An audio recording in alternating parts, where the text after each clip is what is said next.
விஜய் பேசிக்கிட்டு இருக்காரு மேல. யார் விஜய் மேல செருப்பு கல்லு வீசினது? யார் யார் வீசினா? இதுக்கு கட்டாயம் அரசு பதில் சொல்லணும்.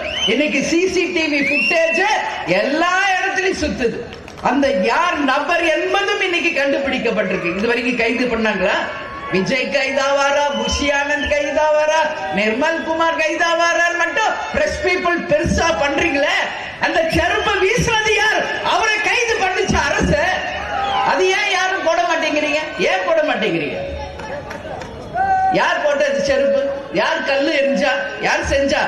இப்போ கட்சியில உண்மை தொண்டன் செய்வானா? அந்த மாதிரி விஜயை விரும்பி வந்து அந்த கூட்ட விஜய் மேலக்க போடுமா? அப்ப செய்தது யார்? லோக்கல் ரவுடிஸ் தான் இத பண்ணிருக்காங்க. இதுல மாற்று கருத்தே கிடையாது. அந்த ரவுடிகளை இயக்குகின்ற ஒரு அந்த யாரு மந்திரி, 10 ரூபாய் மந்திரி இருக்கார் ஒருத்தராங்க. புரியுதா? நான் எப்ப போனாலும் விஜய் பாட்டா பாடிட்டு போயிட்டாரு, நான் வசனமா பேசிட்டு தான் வந்திருக்கேன் இது வரைக்கும். இன்னைக்கு தமிழ்நாடுல எல்லா இடத்துக்கு தான் போனாரு. கரூருக்கு வர்றப்ப மட்டும் ஏன் பிரச்சனை? என்ன பிரச்சனை? நான் சொல்றேன், பக்கா பிளான், பக்கா ஸ்கெட்ச் போட்டு தூக்கிருக்காங்க. இதான் உண்மை.